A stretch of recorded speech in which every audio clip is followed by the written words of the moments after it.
On the course, Carron Country Club's open fairways provide safety for a group, but stray from the short grass and you won't have to go far to find trouble. I think it's been set up fantastic, really. As you can see, the rough is just brutal. I mean, the ball just settles down the bottom. It's really thick underneath as well, so you're not getting any flyers. It's coming out soft all the time, so there's a big essence on hitting the fairways this week, especially on the long par fours, because they're playing very, very tricky.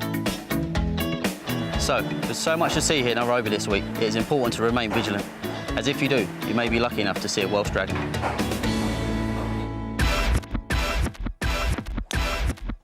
Yes, prowling the fairways, hunting down those low scores. Rhys Davies is a man on a mission. After a disappointing 2012, the Welshman's gone back to his roots. For me, I think it's a chance to just try and get some form back. I mean, I'm honest, and I'm fair to say that I haven't been playing very well. My scores have been pretty poor. I've got high expectations and they're not meeting them. I don't feel like I did a whole lot wrong. It wasn't through a lack of effort or a lack of trying or anything like that. It's just how the sport is, how the game can be, and how, you know, in some respects, how brutally unfair it can be as well. A meteoric rise into the paid ranks saw 2 wins in a successful first campaign on tour. 4 years on, repeating the feat may not be so easy. In 2009, I came through quite quickly and very well on the Challenge Tour, and went straight, carried my form well into 2010 on the main tour. I'd say the last 6 months of Challenge Tour and the first 6 months of the main tour, I was playing really some outstanding golf. The standard of golf throughout the European Tour is getting better all the time, both main tour and Challenge Tour, so it does make it that bit more difficult to succeed. I feel like I'm one of those players where if I get something to click and something to get going well, then I can go off on a good run again. So I've just got to be patient, wait for my chance, wait for my moment, and when it comes my way, really go for it. Like so many graduates before him, success came quickly in his rookie season on the European Tour, as he cemented his place amongst Europe's elite. He's keen to taste the high life again. I obviously had some form going into it when I won in 2010. So already I was feeling comfortable in contention and really pushing and striving to try and win. And if I'm honest, I wasn't that surprised when I won. I mean, I was thrilled, don't get me wrong, I was absolutely delighted. But I'd pretty much prepared myself to win, and that was all I wanted to do. Ultimately, I want to win again. I really don't mind where that is. And he hasn't far to look for a little inspiration. Good friend and fellow countryman Jamie Donaldson recently got back to winning ways following his return to the challenge. It's a really tough sport we play. It's very competitive, and on top of that, it's played all over the place with very little margin for error. I'm 27, so hopefully I'm going to be at this a long, long time. And yeah, just wait for my moment again, because I really believe it'll come along. I just don't know when. Well, not this week in Kenya, I'm afraid. A cluster of players, though, separated by just 3 shots. At the top, Tim Slaughter, aiming to improve on his tied 5th in India, reigning with Spain's Jordi Garcia Pinto. And it was the Spaniard who struck first with a nice birdie at the opening hole, Garcia Pinto taking an early 1-shot lead. Following a disappointing week in India, Edouard Dubois got things back on track in Kenya. A final round 68, good enough for a top 5 finish for the Frenchman, who showed signs of the form that saw him win twice in 2011. As the final match approached the turn, Tim Slaughter began to apply the pressure on Garcia Pinto. Following a wonderful approach to the tough 8th, the Dutchman rolled in his birdie putt there to draw level on 11 under, but he bogeyed the next to slip one behind again with 9 holes to play. Brooks Koepka had 2 birdies in his opening 2 holes, but a level par final round eventually saw the American tie Dubois for 5th. Playing partner George Murray, looking to make an immediate return to the European Tour, made 3 birdies in his last 4 holes to claim 3rd place overall. To the 18th, having seen Garcia Pinto go long with his approach, Slaughter, who was 2 shots behind, turned up the heat with his 2nd at the closing par 5. That beauty set up an eagle chance and put the pressure firmly on the Spaniard. Yes, having failed to find the green with his 3rd shot, Garcia Pinto had that chip to lift the title. Oh well, an easy putt for par, but the door opened for Slaughter to take it to extra holes. Amid the silence on 18, agonisingly for Slaughter, the chance slipped by. The Dutchman having to settle for a birdie and second place, enough though to move him third in the early rankings, leaving Garcia Pinto a simple tap-in for his first Challenge Tour win, a final round of 69, the perfect way to celebrate his 23rd birthday, and celebrate he did. A terrific final day's play then. Garcia Pinto just pipping Slaughter to the winner's post. A good week for George Murray, who finished alone in third, one ahead of Portugal's Jose Felipe Lima, but the win went to Spain. It's incredible because I suffered all the round. Even if when I was playing well and doing some good approaches, I was suffering because team was playing very good also and I couldn't relax it.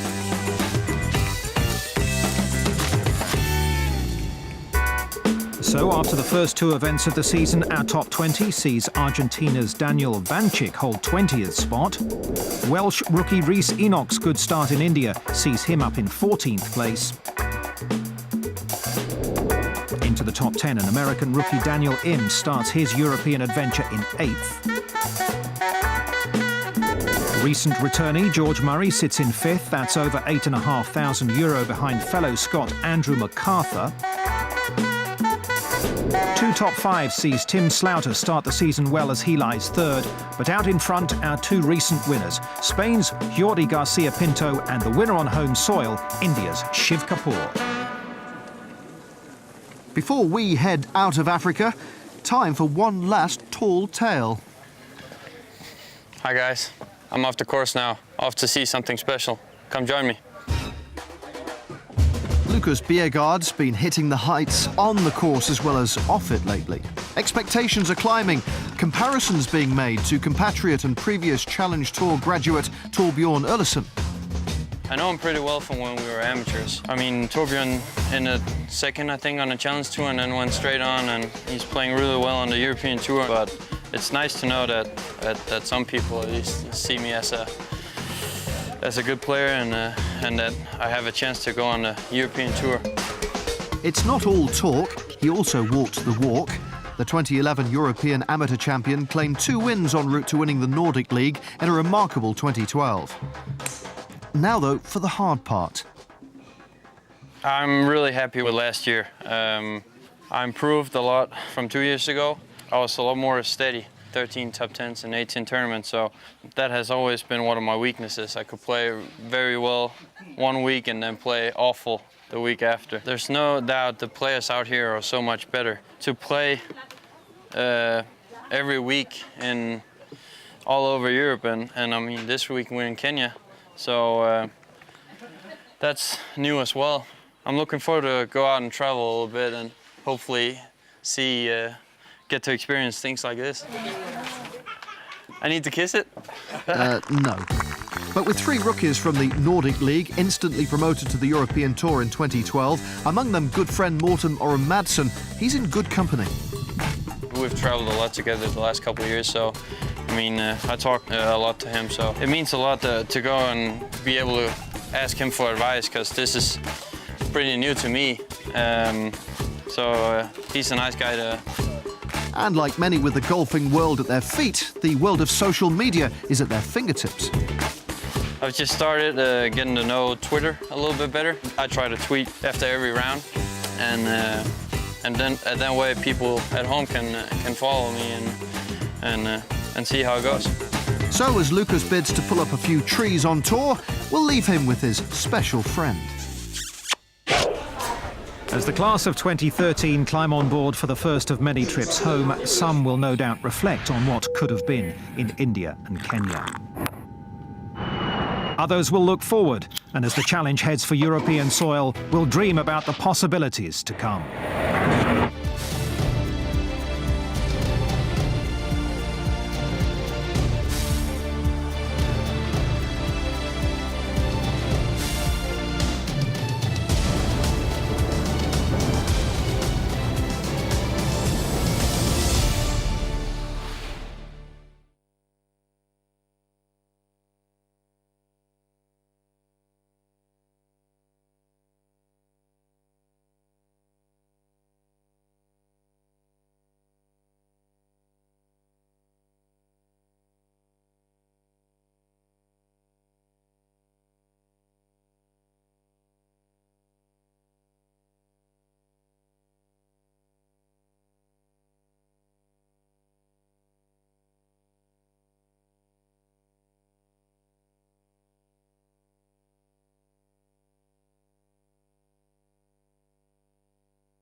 time on the Challenge Series, we catch up with our future stars at the Challenge de Madrid.